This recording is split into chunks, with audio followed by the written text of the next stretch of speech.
Are y'all friends or not? Shit.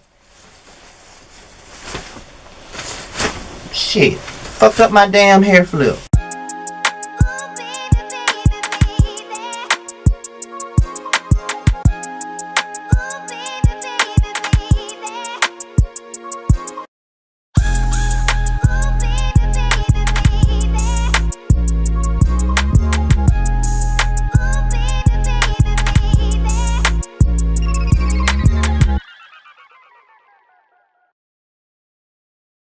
What's going on, y'all? This be your boy Scotty by Nature TV, and we're here for another review of Hot Boy. So you wanna be hot boy? Blah blah blah. We're here for that review.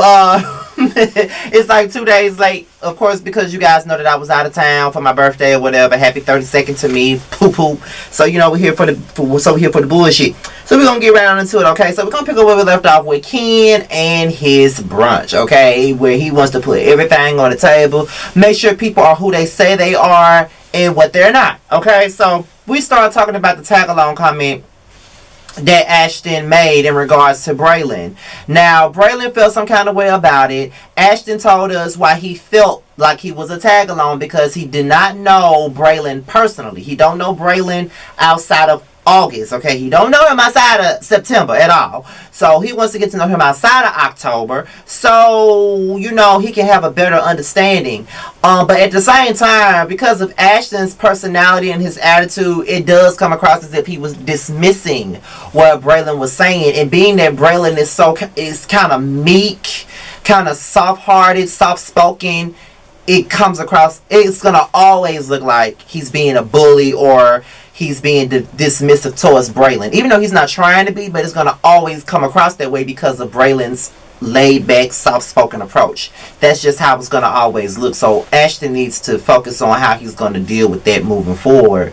But Braylon did say how he was hurt because he really wanted to get to know Ashton and he really wants to be friends with Ashton. So it hurt his feelings when he called him a tag-along. And this is what I had to say. How old are we? Look, as much as I like Ashton, don't get me wrong, because I fucks with Ashton, okay? I know a lot of people may not, but I fucks with Ashton, okay?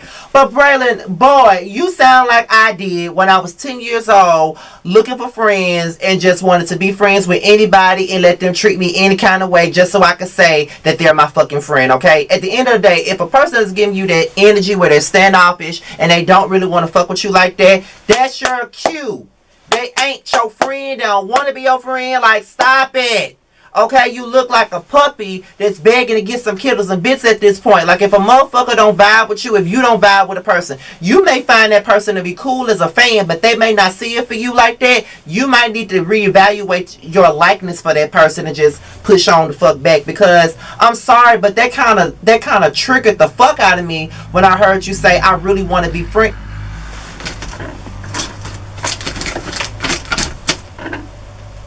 Now, why the hell is they driving down this street and all this ice on it? See, child, that ain't none of my business. But that really triggered me when I saw you say, I really want to be friends with you. But at the same time, you felt like he shitted on you at the same time. But you want to be friends with him. You want to be in his space.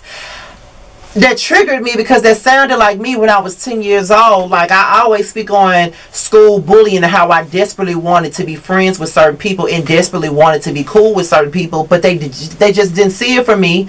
And once I got older, I didn't give a fuck. Like, if you fuck with me, you fuck with me. If you don't fuck with me, you don't. You know, and it's cool. I have a lot of friends. So at this point, it really doesn't fucking matter. I know who the fuck I am. I'm that motherfucking nigga that don't give a fuck, okay? I can give you Trish and give you Trade all at the same goddamn time. I don't give a fuck. I don't need people around me that don't want to fuck with me like that. I just got rid of one of my friends for being a jealous ass bitch already. So my thing about it is, if a person don't want to rock with you, they don't have to. I don't know if Ashton doesn't want to rock with you, but judging from it, I can see how it can come across as dismissive. But if you feel like a motherfucker shitting on you, why you want to be friends with them, child? I don't get it. And that just goes, and I'm just saying, that shit triggered the fuck out of me. I'm sorry. But I think that Ashton apologized and he owned up to making him feel some type of way by calling him a tag-along, because, yeah, Ashton, that was rude as a motherfucker to call that man a tag-along. Like, that was real messed up, real fucked up, if you ask me. To call that man a tag-along, now, you ain't even have to do all that. Like, you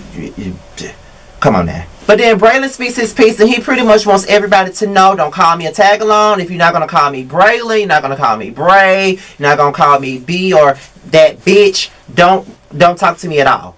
Let them know. Let they ass know. You know what? Grab your dick, boy. Grab your dick and let them know that you got one. Okay? Let them know. So Ken and Dre clear the air, you know what I mean? And I don't see what air is there to clear. And again, it's like this is one of those shows where I pretty much like everybody on the show. Like, I really don't have nothing negative to say about anybody on the show. Like, I like everybody. So I hope everybody that watch that's on that cast pretty much knows that I like all of y'all. But I'm gonna call y'all out when I feel like you need to be. And I mean, Ken and Dre probably don't need to be friends. I just don't think they should be. I mean, at the end of the day, I feel like Ken still has underlying issues with Dre because Dre is with someone that he used to fuck with. You know what I mean?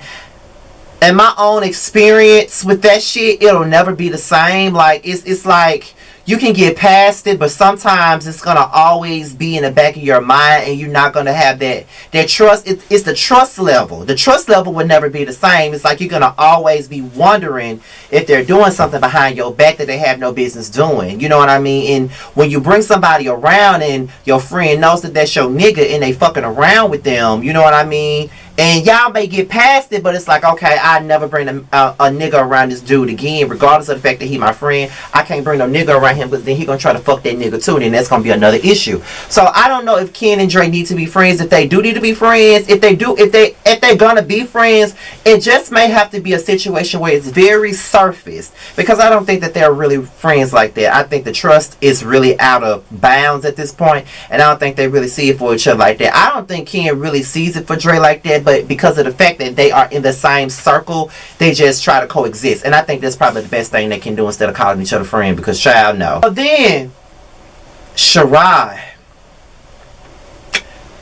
that damn 20 ounce of chocolate milk is just fine as fuck to me. And I'm so hurt that he won't be on the show next season. Because I don't, like everybody on the show is cute. No lie. Everybody on the show is cute. August is definitely handsome. He's probably my type of guy because he's very aggressive.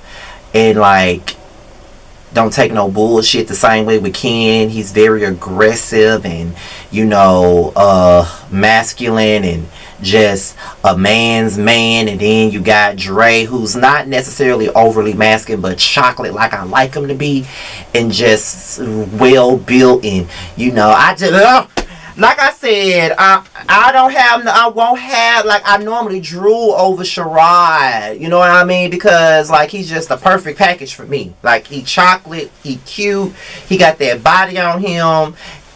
And he's not as masculine as August is, but at the same time, like, it don't even matter. He's more masculine than I am, but I like that. But now, since Sherrod is going, I'm just going to have to sit up here and drool over August, because I know he got a big... I'm not going to go there with October. I'm just not going to go there with him. I'm not going to talk about the size of his dick, even though I believe that he got a big one. But that's another story. Sherrod calls Ken out on him being aggressive, and I do think that Ken is aggressive. I'm sorry, but I think it. Like, just looking at the way, like, his demeanor is aggressive. Like, he just means what the fuck he says, and say what he says and says what he means, and it's nothing wrong with that, but you can tell that he's aggressive as fuck. You know he is.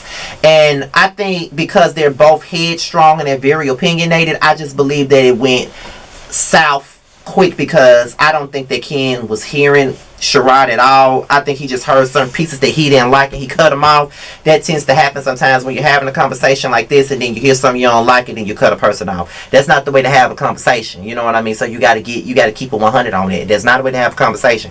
Well, I do understand, but when you're having a conversation like that, you gotta let the other person talk and let them get it out. But Sherrod eventually came back after he calmed down, and they started talking about what happened, telling Dre what happened on the trip, basically about this whole Lemons and August and Braylon thing, which became a big ass spectacle. If you guys have not been updated on the drama, go to YB Entertainment's channel. All this shit happened on that channel. I think El Teddy interviewed them. Like, it was a big ass mess with that. It was like a rape accusation and shit like that going on. And I don't know how it's gonna play along in the season, but it was a big ass mess like a couple of weeks ago, right before the show started back. It was a big ass mess, and I was not here for lemonade and that bullshit. I just wasn't. So Ken, Sherrod, August, Braylon, and another one of August's friends go to the beach, okay? And of course, Sherrod is the one with his shirt off, giving me all kinds of life, but killing me softly at the same time. Strumming my pain with his finger. One time, singing my life with his word. Two times, killing me softly with his arm. Killing me softly with his song, telling my whole life with his word. But they're basically talking about how everybody was invited to the beach fiasco and everybody didn't come. And this is supposed to be a circle, but it's very clicked up. It's them versus Ashton, Jordan, and DeAndre. Like, it's all of them are clicked up, and it's really sad. But even while we sitting up here talking about it, just like I said earlier in the video, I think that Ken and Dre have unresolved issues, and it has a lot to do with him fucking with this nigga that Ken used to fuck with. Like I said, Ken ain't over that shit. Like, he's still mad about it. I don't really think they had a real conversation about it. Like, I'll be pissed about it too if we didn't talk about it. So no, like, Ken really need to get that shit on and popping and talk to Dre about that shit, because I need to know the real tea. Now, if I was hosting a motherfucking reunion, that's one motherfucking thing I get to. I want to know what the real tea is with Ken and Dre. That's what the fuck I want to know. So no. It is what it is, child. I don't know. It's something about that. But speaking of Dre, he's in the studio recording a song. And Dre really don't sound half bad. And I like how this song sounds. But I don't know what happened with August and Lemonade, but they were arguing and Ashton was reading his ass for Phil. And I'm like, see, this is why I like Ashton. He be going to fuck in on these folks, especially in those fucking confessionals. If anything, he is another Phaedra Parks. And you know I don't fuck with her, but he's a more likable version of Phaedra, if you ask me, because he be reading the fuck out these folks.